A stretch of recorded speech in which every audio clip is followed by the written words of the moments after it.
Now more than ever, our digital content is stored on mechanical hard drives, so our most important memories like our photos, our videos, our YouTube videos in my case, are stored on mechanical spinning disks, and at least in my experience recently, they've been a little bit unreliable. So with the help of my friends over at Kingston, I've decided to make the switch to SSDs completely, so I'm going to be replacing all of my current hard disks with UV500 SSDs, and my current boot disk with a KC2000, which is their brand new NVMe drive. And in my opinion, it's probably about time to actually switch to SSDs if you own a computer right now. Not only are there a number of benefits that I'm going to show you, but there's also a couple of limits that you have to keep in mind when making the switch. The most obvious benefit is the speed difference.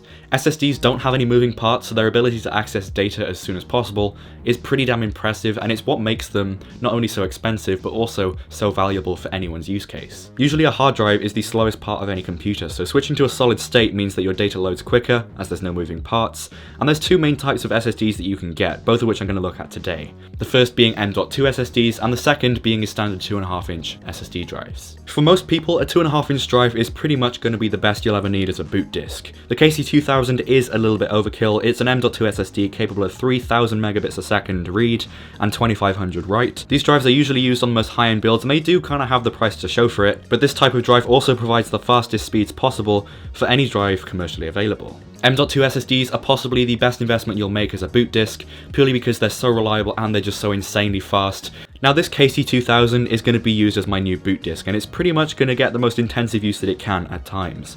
I'm now editing raw video from my BlackMagic Pocket 4K, so I'll need the data read and write speeds for Premiere or DaVinci Resolve for them both to work without lag. But possibly the most cost-effective type of drive that you can get is a 2.5-inch SSD like the UV500s that I have here from Kingston. Personally, I'm going to be using these drives as a reliable storage bank that I can edit off with ease, which is something I just can't currently do with mechanical hard drives because the footage that I'm loading on there, even from last year when I was just shooting with the Lumix G7, is just too damn powerful for the drive to read and write if I'm using multiple shots in Premiere Pro.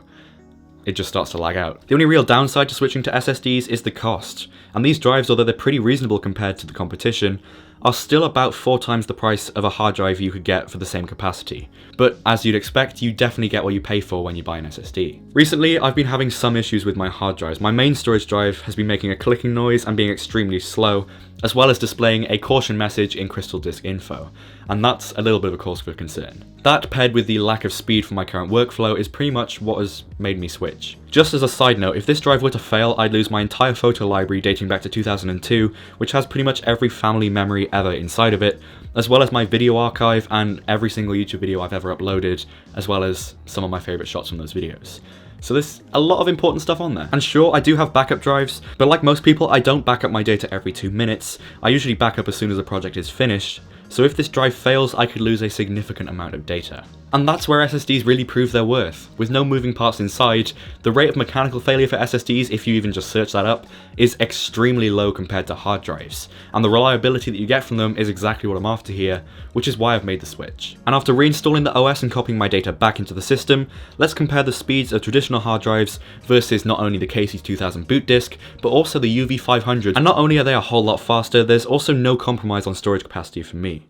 I could even put 2 of the UV500s in RAID 1 to have a 2TB storage drive and a 2TB backup, but that would halve my storage space, and that is pretty much what I actually need to maintain at this point. And not only is my computer now a whole lot faster because of having SSD storage, it also means that my dad's photo library and my photo library, all of our precious memories that we have from over the years, are now actually kept safe and secure on a drive that I know is so much less likely to fail, and obviously is also brand new and hasn't been running for 20,000 hours. So SSDs are obviously not only just a great way of speeding up your new hardware, but if you have an old laptop or something, you can chuck one in there. It'll probably make it a whole lot faster than you expect. But of course, your use for an SSD varies from mine. I'm pretty much a video person and a photo person, so I just need reliable backup storage. But honestly, I can't recommend these enough. They're the biggest improvement to my personal workflow and to just peace of mind that I've ever experienced.